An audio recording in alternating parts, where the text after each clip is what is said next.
Slate پر نئی ریاست قائم ہوئی، اور اس کے لیے پورے بھارت سے، ہندوستان سے مسلمانوں نے اس وقت جد و جہد کا آغاز کیا کہ جب انہیں یہ محسوس ہوا کہ ہندوستان میں مسلمانوں کے حقوق بحیثیت اقلیت غیر محفوظ ہیں، اور علامہ اقبال نے قائد اعظم کو پرسویٹ کیا کہ وہ آ کر مسلمانان جنوبی ایشیا کی سیاسی جد و جہد کی قیادت کریں اور مسلمانوں کو ایک علیحدہ وطن لے کر دیں تاکہ ان کے حقوق محفوظ ہو سکیں۔ قیام پاکستان کی تحریک میں کئی دلچسپ حقیقتیں ہیں جو کہ ہماری نظر سے دھندلائی ہوئی ہیں۔ مثال کے طور پہ اگر پاکستان کا قیام کا مقصد صرف یہی تھا کہ جو مسلم اکثریتی علاقے ہیں ان کے اندر ایک آزاد مملکت تخلیق پا جائے اور یہاں کے مسلمان سکھ چین کی زندگی گزاریں، تو یہ بات سمجھ میں نہیں آتی کہ پھر وہ اسٹیٹس کے جہاں مسلمز مائنورٹی میں تھے انہوں نے بڑھ چڑھ کر پاکستان موومنٹ میں کیوں حصہ لیا۔ اگر پاکستان بننے کا مقصد یہ تھا کہ یہاں پر ایک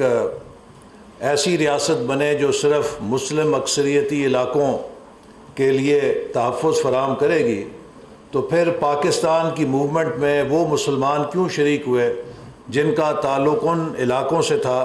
کہ جن کے بارے میں یہ کہا جاتا تھا کہ انہوں نے ہندوستان کے اندر ہی رہ جانا ہے۔ اسی طرح جب پاکستان موومنٹ چلی تو اس کی بنیاد یہ تھی کہ ہم پاکستان اس لیے حاصل کر رہے ہیں کہ ہم بحیثیت اقلیت ہندوستان کے اندر خود کو غیر محفوظ سمجھتے ہیں۔ تو اس ڈیفینیشن پہ اگر پاکستان کی تخلیق کو دیکھا جائے تو پھر پاکستان کے اندر اگر کوئی اور اقلیت خود کو غیر محفوظ سمجھے تو ہم پاکستان بنانے کی اس بنیاد کی نفی کر رہے ہیں جس کو اس بنیاد پہ قائم کیا گیا تھا کہ مسلمان جو ہندوستان کے اندر ایک اقلیت تھے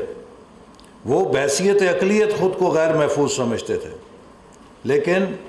اگر پاکستان بننے کے بعد پاکستان کے اندر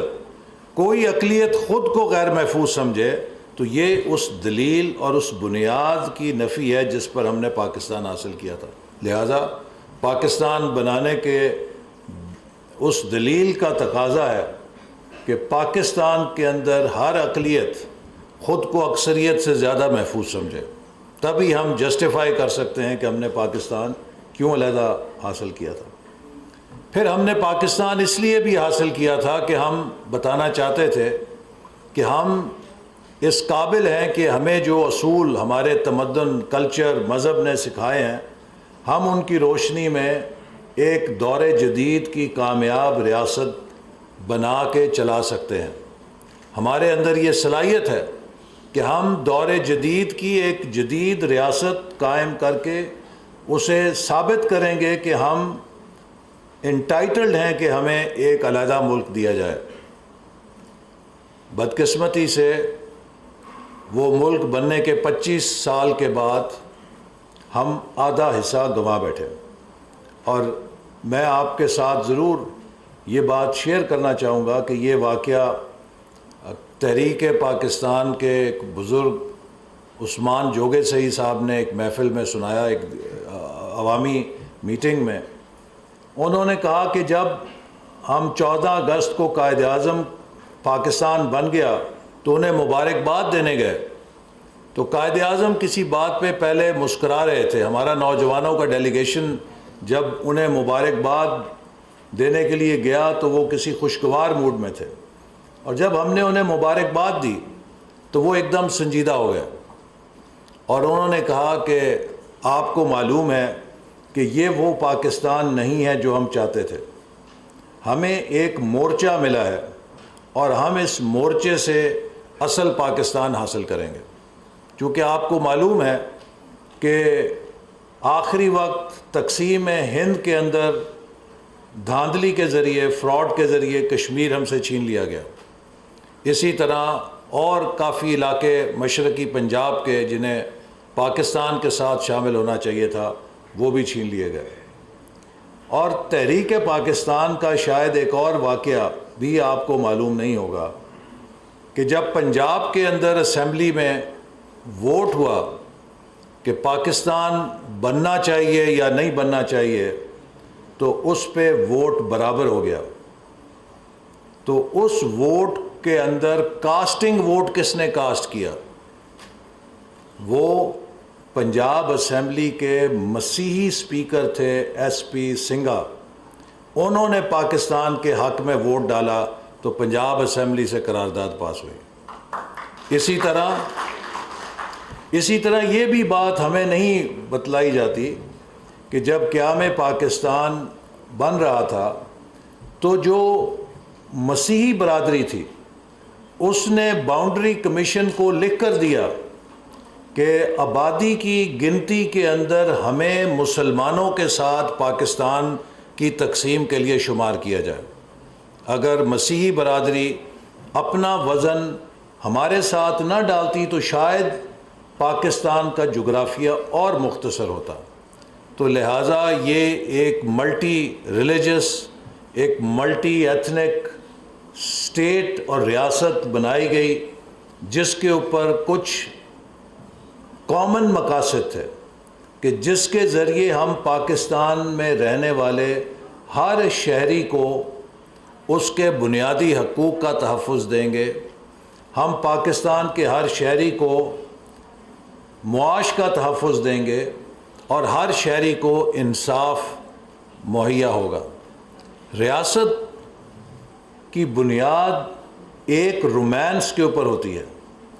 اور وہ رومانس اس کے شہری اور اس کی ریاست کے ڈھانچے کے درمیان کچھ اعلیٰ اقدار کے اوپر ہوتا ہے. اور وہ ویلیوز جسٹس کی ہوتی ہیں،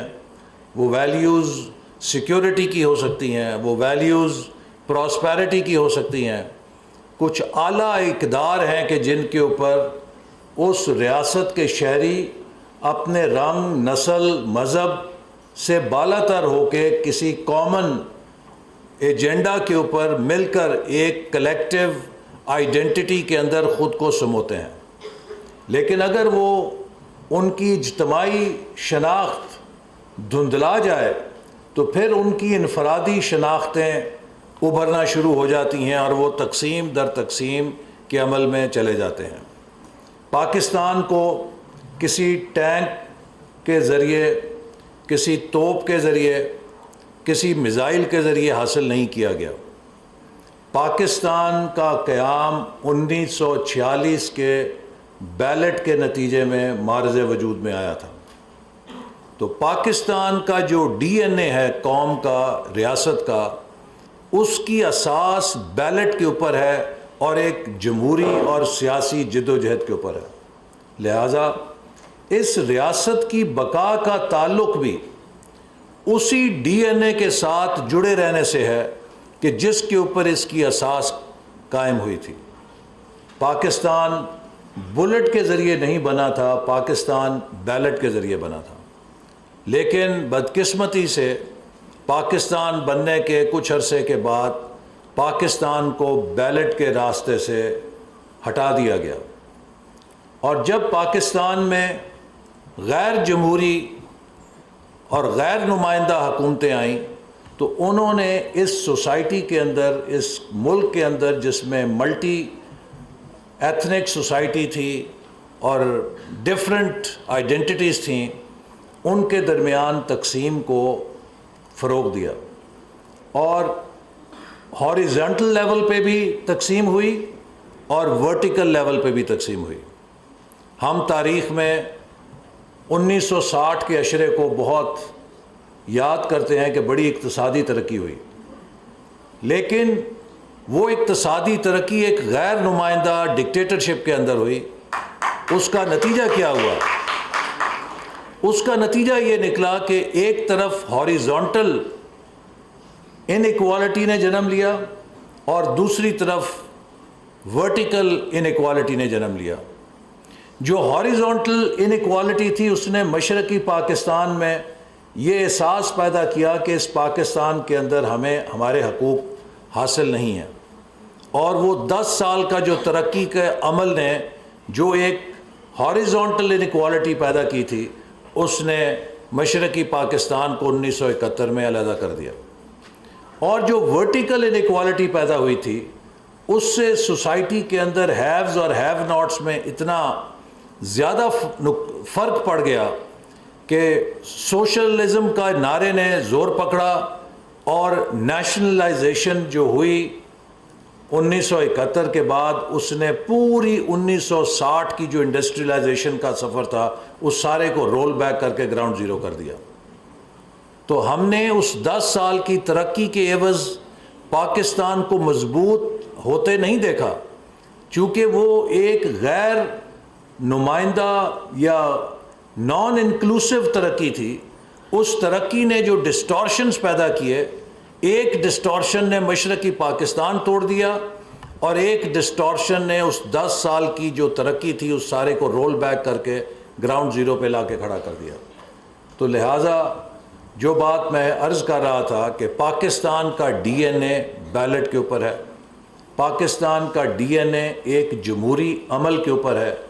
اور اسی جمہوری عمل کے ساتھ وابستہ رہ کر ہم اس ملک کو اتحاد اور وحدت دے سکتے ہیں، اور ہماری جو انفرادی شناختیں ہیں ان کو بھی ہم ایک بڑی شناخت میں اسی جمہوری عمل کے ذریعے سنتھسائز کر سکتے ہیں۔ اور اس کی میں ایک مثال اور آپ کو دینا چاہوں گا کہ گلگت بلتستان میں روایتی طور پہ ہمیشہ مذہبی تقسیم ہوتی تھی، اور وہاں پر سنی، شیعہ، آغا خان، اس طرح کی تقسیم اتنی شدید تھی کہ ان کے درمیان فسادات ہوتے تھے، اور درجنوں افراد ان مذہبی فسادات میں ہلاک ہو جاتے تھے۔ لیکن جب گلگت بلتستان میں جمہوری عمل بحال ہوا تو اس جمہوری عمل کے نتیجے میں یہ دیکھا گیا کہ جو انفراد ان کی مذہبی شناختیں تھیں، سنی، شیعہ یا آغا خانی، وہ سب سیاسی شناختوں کے اندر ضم ہونا شروع ہو گئیں، اور پھر ادھر کی جو سیاسی جماعتیں ہیں ان کے اندر ایک ملٹی ایتھنک یا ملٹی ریلیجس انٹیگریشن کے نتیجے میں ایک نئی سیاسی شناخت آئی جو ان کی ایک چھوٹی شناخت سے ہائر لیول کی شناخت تھی، جس نے وہاں پر معاشرے کو اور سوسائٹی کو یونیفائی کرنے میں مدد دی۔ تو یہ پاکستان کے لیے ضروری ہے کہ ہم اگر پاکستان کی نیشن بلڈنگ کو آگے لے کے جانا چاہتے ہیں تو نیشن بلڈنگ کے جو 3 بنیادی ستون ہیں، جو ہماری شناخت کو، انفرادی شناخت کو، نسلی شناخت کو، لسانی شناخت کو، مذہبی شناخت کو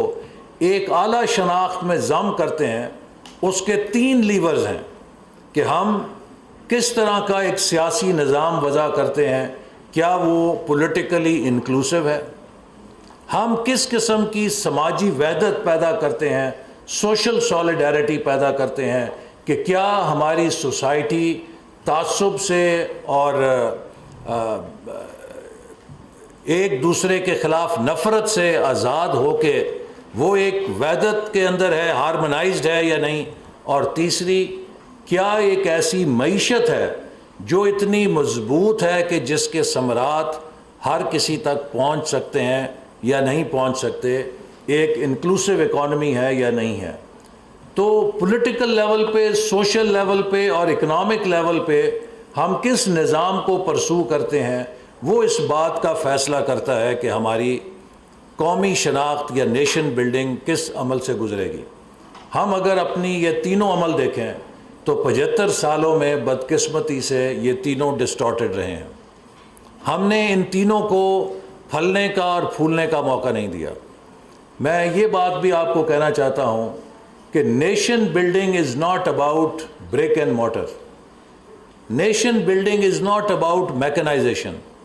Nation building takes place with people and is about people.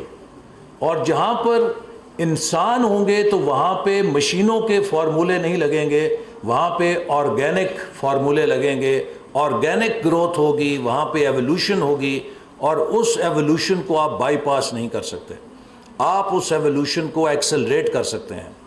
تھوڑا تیز کر سکتے ہیں، لیکن آپ کو جو ان کی آرگینک گروتھ ہے، اگر اس ذریعے سے آپ اس عمل کو چلائیں گے تو وہ دیر پا ہوگا. اگر آپ اسے نٹ بولٹ سے ری کنفیگر کرنے کی کوشش کریں گے تو وہ دیر پا نہیں ہوگا، وہ ٹوٹ جائے گا. تو میں آخر میں یہ کہوں گا کہ ہم نے بدقسمتی سے جو بھی نیشن بلڈنگ کی کوشش کی وہ ناکام ہوئی. 1997-98 میں 2010 کا ایک ویژن لانچ کیا کہ ہم پاکستان کو ایک مضبوط قوم کے طور پہ اپر انکم کنٹریز میں لے جائیں. وہ ٹوٹ گیا.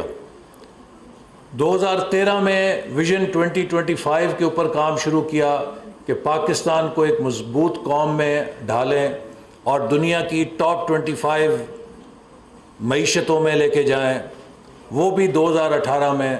ٹوٹ گیا. اور آج ہم جہاں کھڑے ہیں، میں آج ابھی کہہ رہا تھا پروفیسر سے کہ 2017-18 میں بحیثیت پلاننگ منسٹر میرا یہ کام ہوتا تھا کہ ہر روز ہم یہ سوچتے تھے کہ کیا نیا منصوبہ ہم شروع کر سکتے ہیں.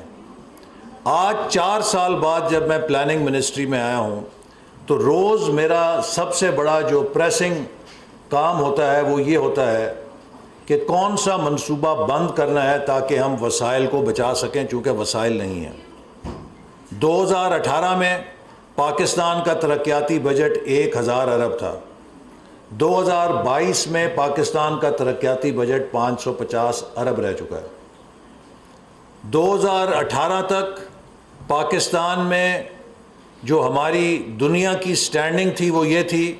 کہ امریکہ، برطانیہ، یورپ کا ہر سفیر مجھ سے آ کے یہ تقاضا کرتا تھا کہ ایکسیلنسی ہم سی پیک میں کہاں اور کیسے شامل ہو سکتے ہیں. آج ہم دنیا کے ہر دوست ملک کو 4 سال بعد یہ اپیل کر رہے ہیں کہ ہمارا قرضہ تھوڑا آگے کر دو، ابھی ہم قرضہ دینے کی قابل نہیں ہیں. تو کیا 75 سال کے موقع پر پاکستان یہ ڈیزرو کرتا تھا کہ ہم اس مقام پر ہوتے؟ اگر جی یہ سارے جن کے آپ نام لے رہے ہیں نا، اس میں کسی نے گھڑی نہیں بیچی تھی، کسی نے گھڑی نہیں بیچی تھی، اپنے ذاتی اثاثہ تھا، کوئی سرکار کا اثاثہ نہیں بیچا تھا. اور ایک ڈاکو آپ کے سامنے کھڑا ہے جس کو عمران خان نے جلسے میں ڈاکو کہا اور ہائی کورٹ نے اس کیس کو چیتھڑا کر کے ردی کی ٹوکری میں پھینک دیا کہ جھوٹ کا پلندہ ہے. تو لوگوں کی پگڑیاں اچھال کے، جھوٹ بول کے قومیں نہیں بنتی ہیں میرے بھائی. قومیں بنتی ہیں ایک دوسرے کی حیثیت کو اور ایک دوسرے کے خیالات کو قبول کر کے. اور آپ نے مجھے بڑا اچھا ایک نقطہ دے دیا ہے کہ جس کے اوپر میں آپ سب کو ایک کیس پیش کرنا چاہتا ہوں کہ دیکھیے، جمہوریت کس چیز کا نام ہے؟ جمہوریت نام ہے پلورلزم کا. پلورلزم کس چیز کو کہتے ہیں؟ پلورلزم اس چیز کو کہتے ہیں کہ میں اور آپ دونوں یہ حق رکھتے ہیں کہ ہم اپنے سیاسی نظریات میں اختلاف کریں، لیکن ہم اپنے اختلاف کے باوجود برابر کے پاکستانی ہوں گے. اگر جمہوریت کے اندر یہ سوچ ہو جائے کہ آئیدر مائی وے اور ہائی وے، کہ میں سچ ہوں اور میرے علاوہ سب جھوٹ ہے اور میرے علاوہ سب غدار ہیں، میرے علاوہ سب کافر ہیں، میرے علاوہ سب چور اور ڈاکو ہیں، تو میرے بھائی وہ جمہوریت نہیں ہے، وہ فیشزم ہے. وہ ہٹلر کا نظام تو ہو سکتا ہے، وہ جمہوریت کا نظام نہیں ہو سکتا. جمہوریت اس بات کا نام ہے کہ میں اگر مسلم لیگ نون ہوں، کوئی اور پیپلز پارٹی ہے، کوئی اور پی ٹی آئی ہے، تو ہم سب کا احترام کریں کہ ان کا اپنا منشور اور نظریہ ہے، لیکن ہم سب برابر کے پاکستانی ہیں اور ہم سب پاکستان کا اچھا چاہتے ہیں. اور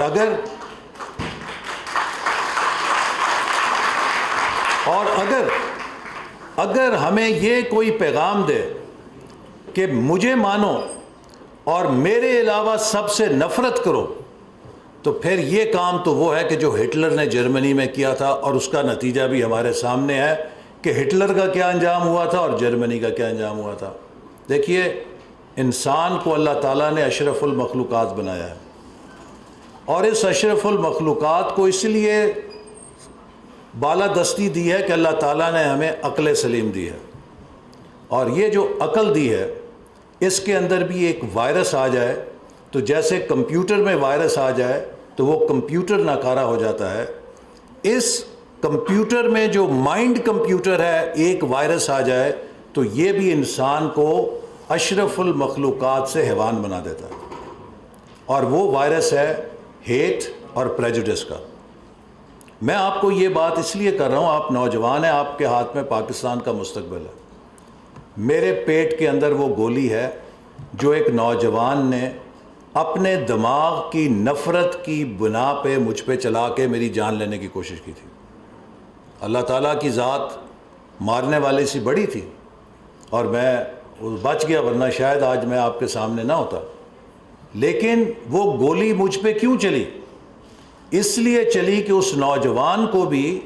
اس نفرت کے پروپیگنڈے سے انتہا پسند بنایا گیا تھا کہ اس نے اپنے علاوہ کسی اور کو، کسی اور سوچ کو قبول کرنے سے انکار کرتے ہوئے سوچا کہ وہ شاید مجھے گولی مار کے غازی علم دین بن جائے گا۔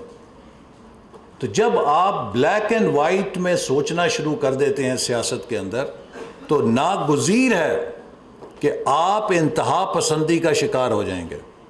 چونکہ اگر آپ کو یہ پڑھا دیا جائے گا کہ آپ کے علاوہ ہر چیز ایول ہے تو بائی ڈیفینیشن آپ پہ لازم ہو جاتا ہے کہ آپ اس کے خلاف جہاد کریں، آپ اسے لڑیں، آپ اسے ماریں، آپ اسے فنا کریں، چونکہ ایول کے ساتھ تو کوئی سمجھوتا ہو نہیں سکتا۔ تو اسی لیے آپ کو قائد اعظم کے ان ارشادات سے رہنمائی لینی ہے کہ جو قائد اعظم نے پاکستان بنتے ہوئے کہا تھا کہ ہم سب پاکستانی ہیں and you are free to go to your mosques, to your temples and to your mandars. Likewise, I will say, my dear students, we are all equal Pakistanis. You are free to hold your political opinion, whether it is PMLN, PTI, PPP, JUI, ANP, MPM, whatever it is. But never forget that we are all Pakistanis and we are equal Pakistanis. And if anyone makes you believe that anyone who differs from you is any less Pakistani, then I'm sorry, you must ask yourself whether you are following the right path or the right leader or not. So my leader does not tell me that if someone differs from you, اگر آپ سے کوئی اختلاف کرتا ہے تو آپ اسے غدار اور آپ اس کو چور اور ڈاکو کا سرٹیفکیٹ دیں۔ ہم احترام کرتے ہیں، ہر کسی کا حق ہے کہ وہ اپنے خیالات کو رکھے، لیکن اس کو یہ حق میں نہیں دوں گا کہ وہ اپنے خیالات رکھنے کے ساتھ میری پاکستانیت اور میرے ایمان کو کسی درجے کے اندر چیلنج کرے۔ نہ وہ یہ کر سکتا ہے، نہ یہ جمہوریت اور یہ ملک کا اتحاد اور اس ملک کی جو قومی آئیڈینٹی ہے اگر ہم اسے بنانا چاہتے ہیں تو وہ اجازت دیتی ہے، چونکہ قومیں بنتی ہیں کلیکٹیو کمپیٹنس سے، اور کلیکٹیو کمپیٹنس آتی ہے کولیبریشن سے، اور کولیبریشن تب ہوتی ہے کہ جب ہم نفرت کی بجائے آپس میں بھائی چارے کو، یکجہتی کو فروغ دیتے ہیں۔ اگر ہم نفرت کریں گے تو ہم انتشار میں رہیں گے، انتشار میں رہیں گے تو ہم قوم نہیں بن سکیں گے۔ پاکستان زندہ باد۔